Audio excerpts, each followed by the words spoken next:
आपको पता है भारत में एक ऐसा शिवलिंग है जो जमीन के ऊपर नहीं बल्कि जमीन के नीचे है, और यह दुनिया का एकमात्र ऐसा शिवलिंग है जो सिर्फ शिव का नहीं बल्कि त्रिदेव यानी ब्रह्मा, विष्णु और महेश का साक्षी है। ब्रह्मगिरी पर्वत की गोद में बसा एक ऐसा स्थान जो बाहर से देखने पर एक प्राचीन शिव मंदिर लगता है, काले पत्थरों से बना, शांत और गंभीर। लेकिन जैसे ही आप इसके इतिहास और रहस्यों में उतरते हैं, आपको एहसास होगा कि यहाँ का यह मंदिर शिव के बाकी धामों से बिल्कुल अलग है। लेकिन सवाल उठता है, आखिर ऐसा क्यों? महाराष्ट्र के नासिक जिले में बसा त्र्यंबकेश्वर ज्योतिर्लिंग, जहां शिव 3 नेत्रों वाले त्र्यंबकेश्वर रूप में विराजमान है। यानी कि इस शिवलिंग में आपको शिव जी के साथ साथ ब्रह्मा और विष्णु जी के भी दर्शन होते हैं। लेकिन खास बात यह नहीं, खास तो यहाँ के रहस्य हैं जो आपको भी चौंका कर रख देंगे। यहाँ सबसे खास है गोदावरी नदी, जिसे दक्षिण की गंगा भी कहा जाता है। लेकिन जितनी यह नदी पवित्र है, उतनी ही रहस्यमयी है इसकी उत्पत्ति की कथा। और क्या है नासक हीरे का श्रापित इतिहास। माना जाता है कि यह हीरा जिसके भी पास गया, उसका पूरा कुल समाप्त हो गया। आखिर क्या है इस श्रापित हीरे का रहस्य, और अभी यह कहाँ है? और क्या है कुशावर्त कुंड का रहस्य, जिसमें स्नान मात्र से सारे पाप धुल जाते हैं? और फिर आता है गुप्त गुफा, जिसमें आम लोगों को जाने की सख्त मनाही है। आखिर क्या है उस गुफा के अंदर? और क्या है काल सर्प दोष और नारायण बलि की कहानी? यह मंदिर केवल एक मंदिर नहीं बल्कि इतिहास और रहस्यों का ऐसा संगम है जिसकी कहानी जानकर आप भी हैरान रह जाएंगे। तो चलिए जानते हैं त्र्यंबकेश्वर ज्योतिर्लिंग की असली कहानी। लेकिन उससे पहले अगर आपको वीडियो अच्छी लगे तो कमेंट में हर हर महादेव जरूर लिखें।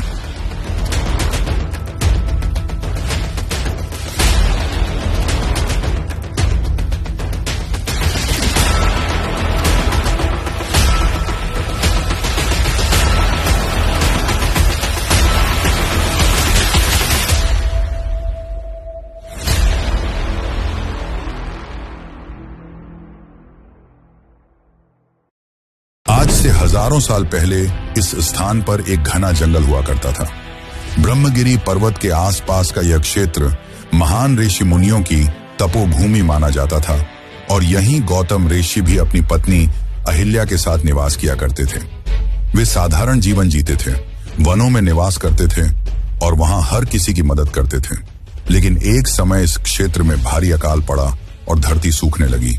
तब जन कल्याण के लिए ऋषि गौतम ने इंद्रदेव की कठोर तपस्या की, जिससे प्रसन्न होकर इंद्रदेव ने जल का स्रोत वरदान में दिया, एक ऐसा जल स्रोत जो कभी न सूखे। इस जल स्रोत की मदद से ऋषि गौतम ने आसपास के सभी लोगों की सहायता की, जिससे ऋषि गौतम के चर्चे चारों ओर होने लगे। लेकिन कहते हैं ना, जहां सम्मान होता है वहां ईर्ष्या भी जन्म लेती है। ऋषि गौतम की बढ़ती प्रतिष्ठा कुछ अन्य ऋषियों को खटकने लगी, और इसी ईर्ष्या ने एक गहरे षड्यंत्र को जन्म दिया। एक दिन कुछ ऋषियों ने मिलकर एक बीमार और अधमरी गाय को ऋषि गौतम के खेत में छोड़ दिया, और जैसे ही ऋषि गौतम ने उसे हटाने की कोशिश की, वह गाय मर गई। और इसी बात को आधार बनाकर उन पर गोहत्या का झूठा आरोप लगाया गया, जो उस युग में सबसे बड़ा पाप माना जाता था। ऋषि गौतम और अहिल्या पर सामाजिक अपमान का पहाड़ टूट पड़ा और उन्हें दोषी ठहराया गया, जिसके बाद ऋषि गौतम अपनी पत्नी अहिल्या के साथ घने वनों में चले गए और अपनी गलती का प्रायश्चित करने के लिए भगवान शिव की तपस्या करने लगे।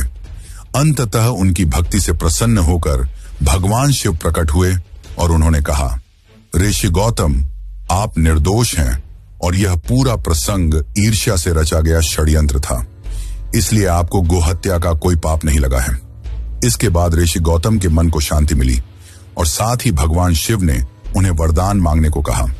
तब ऋषि गौतम ने न अपने अपमान का बदला मांगा और न ही किसी को दंड देने की इच्छा रखी। उन्होंने शांत स्वर में कहा, हे प्रभु, ये जैसे भी हैं मेरे ही लोग हैं और अभी मेरी यह धरती अकाल से तड़प रही है। मेरी आपसे विनती है कि कृपया गंगा जी को इस धरती पर अवतरित करें ताकि जन कल्याण हो सके।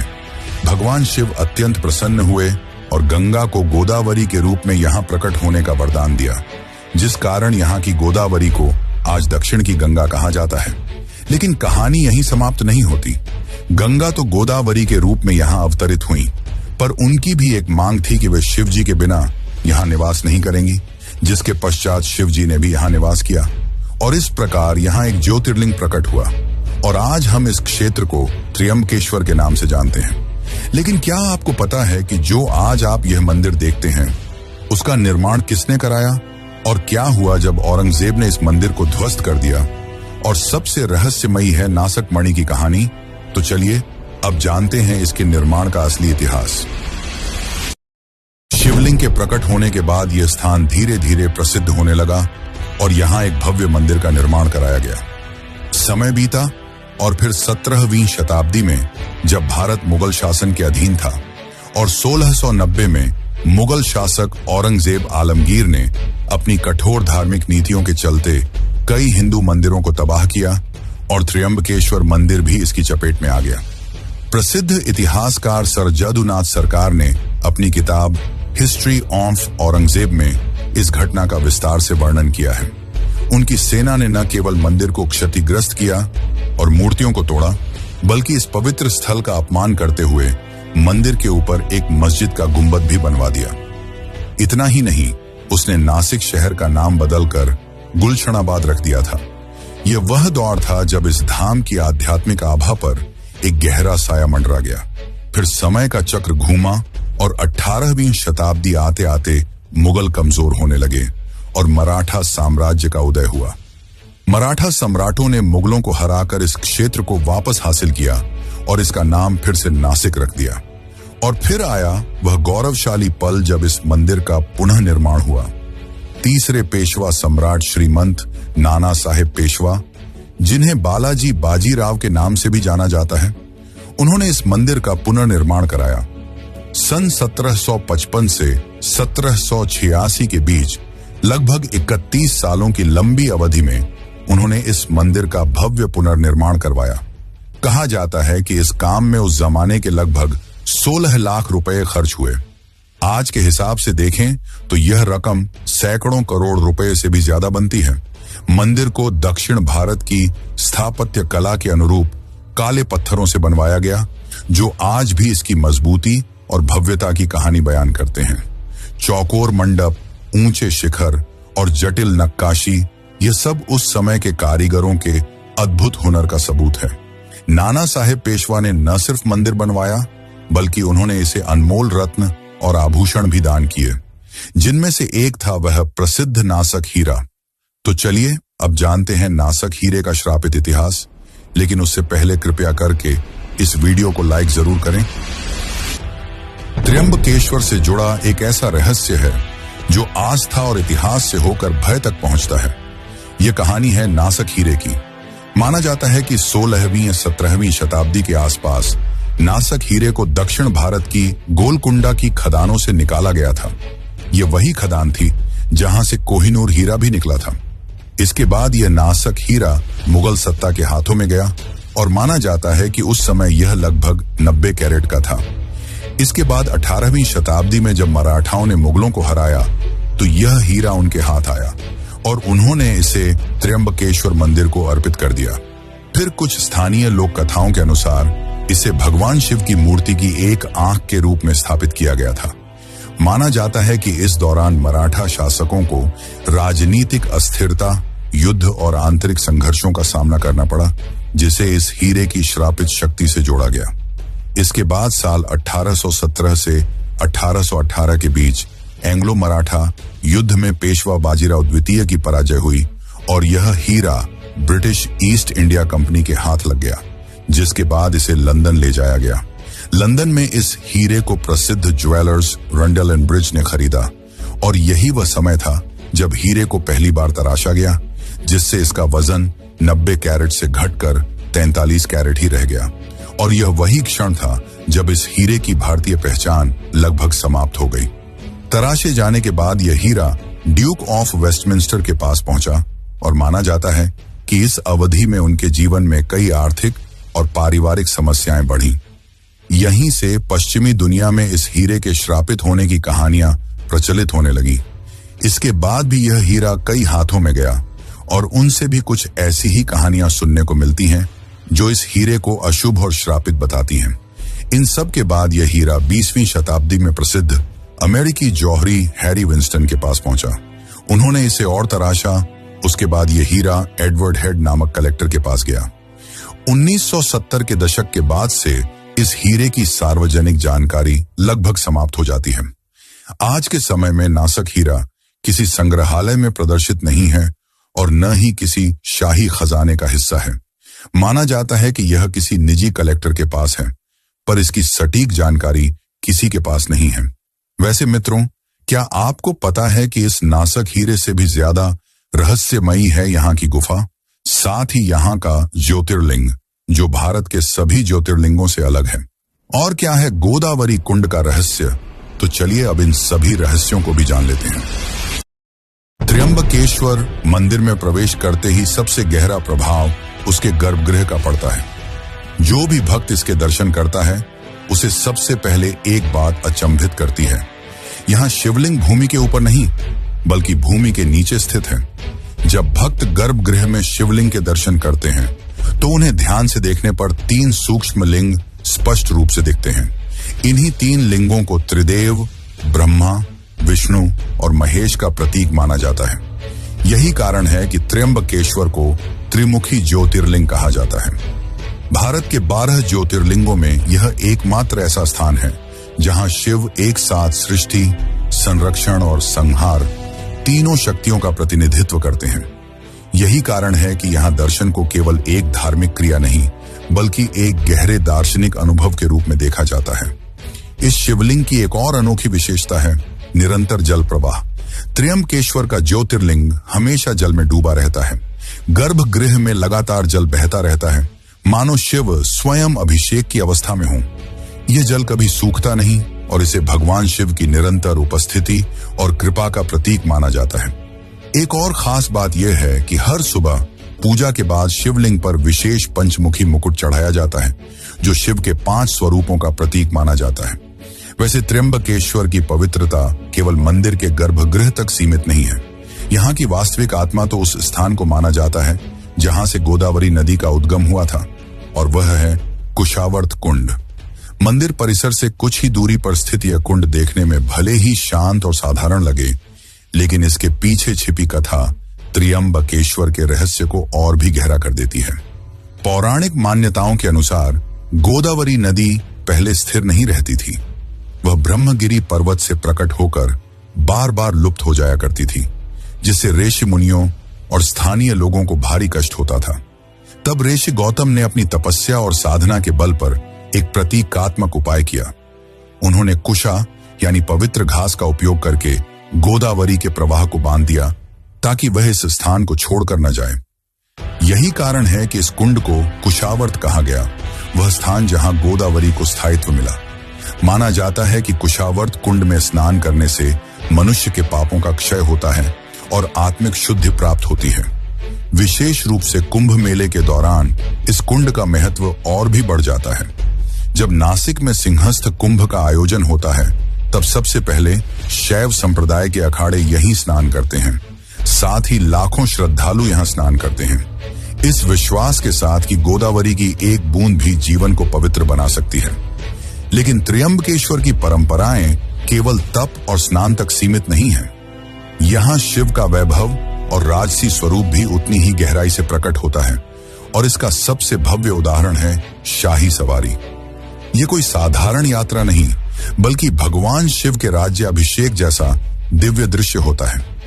विशेष अवसरों पर त्र्यंबकेश्वर महाराज के पंचमुखी स्वर्ण मुखौटे को एक सुसज्जित पालकी में विराजमान किया जाता है और पूरे नगर में उनकी यात्रा निकाली जाती है। इसके बाद पंचमुखी मुखौटे को वापस मंदिर लाया जाता है और भगवान शिव को हीरे जड़ित स्वर्ण मुकुट धारण कराया जाता है। कुशावर्त कुंड की शांति और शाही सवारी की भव्यता दोनों मिलकर त्र्यंबकेश्वर को एक ऐसा धाम बना देते हैं जहां तपस्या और वैभव दोनों एक साथ अस्तित्व में हैं। पर इसका रहस्य यहीं समाप्त नहीं होता। त्र्यंबकेश्वर के रहस्यों की परतें जितनी गहरी हैं, उतनी ही शांत भी। मंदिर की भीड़ और भव्यता से थोड़ा दूर ब्रह्मगिरी पर्वत की गोद में छिपा है एक ऐसा स्थान जिसके बारे में बहुत कम लोग जानते हैं, गुप्त गुफा। जाता है कि यही वह स्थान है जहां महर्षि गौतम ने वर्षों तक कठोर तपस्या की थी। ये गुफा कोई सामान्य प्राकृतिक संरचना नहीं मानी जाती, बल्कि इसे त्र्यंबकेश्वर की आध्यात्मिक ऊर्जा का मूल स्रोत कहा जाता है। लोक मान्यताओं और पुरानी परंपराओं के अनुसार इस गुफा तक पहुंचने का मार्ग मंदिर परिसर से होकर जाता है, लेकिन यह मार्ग आम श्रद्धालुओं के लिए खुला नहीं है। केवल विशेष अनुमति के बाद ही यहां प्रवेश दिया जाता है। यही प्रतिबंध इस गुफा को और भी रहस्यमय बना देता है। सवाल उठता है, अगर यह केवल एक साधारण गुफा होती तो इसे सदियों से आम लोगों से दूर क्यों रखा जाता? कहा जाता है कि इस गुफा में वातावरण असामान्य रूप से शांत होता है। साधु संतों की मान्यता है कि यहां ध्यान लगाने से मन जल्दी स्थिर हो जाता है और चेतना एक अलग स्तर पर पहुंचती है। कई कथाओं में उल्लेख मिलता है कि इस स्थान पर साधना करने वाले आराशियों और योगियों ने अलौकिक अनुभूतियां प्राप्त की। इस गुफा के भीतर भगवान शिव को समर्पित एक छोटा मंदिर और पास ही बहता हुआ जल स्रोत भी बताया जाता है। माना जाता है कि यह जल अत्यंत पवित्र है और इसका संबंध सीधे ब्रह्मगिरी पर्वत की आंतरिक जलधाराओं से है। यही जल आगे चलकर त्र्यंबकेश्वर के सबसे अनोखे रहस्य आकाशगंगा से जुड़ता है। आकाशगंगा नाम सुनते ही एक दिव्य छवि मन में उभरती है और त्र्यंबकेश्वर की आकाशगंगा वास्तव में वैसी ही मानी जाती है। यह कोई प्रतीकात्मक नाम नहीं, बल्कि एक वास्तविक जलधारा है जो ब्रह्मगिरी पर्वत की ऊंचाई से निकलकर मंदिर तक पहुंचती है। यह जलधारा पहले मंदिर की छत तक आती है और फिर एक विशेष व्यवस्था के माध्यम से सीधे गर्भगृह में प्रवाहित होती है। यही जल त्र्यंबकेश्वर के त्रिमुखी शिवलिंग का निरंतर अभिषेक करता है। श्रद्धालुओं की मान्यता है कि यह साधारण पानी नहीं, बल्कि स्वर्ग से उतरी गंगा है। वैसे मित्रों, त्र्यंबकेश्वर केवल दर्शन का स्थान नहीं है, बल्कि यह उन लोगों के लिए भी एक आशा का केंद्र है जो अपने जीवन में आने वाली अनदेखी बाधाओं के उत्तर खोज रहे हैं। सदियों से यह मान्यता चली आ रही है कि यहाँ स्थित शिवलिंग स्वयंभू है, अर्थात यह किसी मानव द्वारा स्थापित नहीं किया गया, बल्कि स्वयं प्रकट हुआ है। यही कारण है कि त्र्यंबकेश्वर में की गई पूजा को विशेष रूप से प्रभावशाली माना जाता है। भक्तों का विश्वास है कि जहां शिव स्वयं प्रकट हुए हों, वहां की गई साधना सामान्य स्थानों की तुलना में अधिक फलदायी होती है। त्र्यंबकेश्वर का नाम आते ही सबसे पहले जिस पूजा की चर्चा होती है वह है काल सर्प दोष निवारण पूजा। तो चलिए अब इसके बारे में भी जानते हैं। ज्योतिष शास्त्र के अनुसार जब किसी व्यक्ति की कुंडली में सभी ग्रह राहु और केतु के बीच आ जाते हैं तो उसे काल सर्प दोष कहा जाता है। ऐसी मान्यता है कि इस दोष के प्रभाव से व्यक्ति को जीवन में बार बार बाधाएं, मानसिक अशांति, पारिवारिक कलह या कार्यों में असफलता का सामना करना पड़ सकता है। इसी कारण देश विदेश से लोग त्र्यंबकेश्वर आते हैं, इस विश्वास के साथ कि यहाँ विधिपूर्वक की गई पूजा से इन प्रभावों में कमी आती है। यहाँ यह समझना जरूरी है कि काल सर्प दोष को लेकर अलग अलग मत हैं। कुछ विद्वान इसे पूर्णतः ज्योतिषीय मान्यता मानते हैं, तो कुछ इसे मनोवैज्ञानिक प्रभाव से जोड़ते हैं। लेकिन इतिहास यह बताता है कि त्र्यंबकेश्वर सदियों से इस पूजा का एक प्रमुख केंद्र रहा है। यहाँ प्रशिक्षित और पारंपरिक पंडितों द्वारा वैदिक विधि से पूजा करवाई जाती है, जिसमें मंत्रोच्चार, संकल्प और प्रतीकात्मक कर्मकांड शामिल होते हैं। कई श्रद्धालु यह अनुभव साझा करते हैं कि पूजा के बाद उन्हें मानसिक शांति और जीवन में संतुलन महसूस होता है। इसी तरह एक और अत्यंत महत्वपूर्ण अनुष्ठान है नारायण बलि पूजा। यह पूजा उन परिस्थितियों से जुड़ी मानी जाती है जहां किसी व्यक्ति की मृत्यु असामान्य परिस्थितियों में हुई हो, जैसे दुर्घटना, आत्महत्या या अकाल मृत्यु। शास्त्रों के अनुसार ऐसी आत्माओं की शांति के लिए नारायण बलि की जाती है ताकि उनकी अधूरी यात्रा को पूर्ण किया जा सके। त्र्यंबकेश्वर को इस पूजा के लिए सबसे प्रमुख स्थलों में गिना जाता है। नारायण बलि पूजा केवल मृत आत्मा के लिए नहीं, बल्कि उसके परिजनों के मानसिक संतुलन और शांति के लिए भी मानी जाती है। इसमें भगवान विष्णु के नारायण स्वरूप की विशेष आराधना की जाती है। साथ ही शिव का आशीर्वाद भी प्राप्त किया जाता है। यही कारण है कि त्र्यंबकेश्वर जैसे शिवधाम में इस पूजा को अत्यंत प्रभावशाली माना गया है और इतना निश्चित है कि त्र्यंबकेश्वर में आने वाला व्यक्ति खाली हाथ नहीं लौटता। अगर कुछ नहीं तो कम से कम एक मानसिक स्पष्टता जरूर लेकर जाता है। और यहीं पर शिव से जुड़ा एक और रहस्य धीरे से दस्तक देता है। जिस तरह त्र्यंबकेश्वर में शिव भूमिगत और स्थिर स्वरूप में विराजमान है, ठीक इसके विपरीत गुजरात के सोमनाथ ज्योतिर्लिंग को लेकर एक प्राचीन मान्यता मिलती है कि वहां शिवलिंग कभी आकाश में तैरता हुआ यानी उड़ता हुआ शिवलिंग माना जाता था। एक शिव जो धरती के भीतर है और एक शिव जो आकाश से जुड़ा है। क्या यह केवल संयोग है या शिव के दो अलग अलग रहस्यमयी स्वरूप? इस प्रश्न का उत्तर त्र्यंबकेश्वर में नहीं बल्कि सोमनाथ की कहानी में छिपा है। और अगर आप जानना चाहते हैं कि उड़ता हुआ शिवलिंग आखिर क्या था और इसके पीछे क्या रहस्य छिपा है, और अगर आप भी इसकी सच्चाई जानना चाहते हैं, तो हमारी सोमनाथ वाली वीडियो जरूर देखें। बाकी इस वीडियो को अंत तक देखने के लिए आपका धन्यवाद।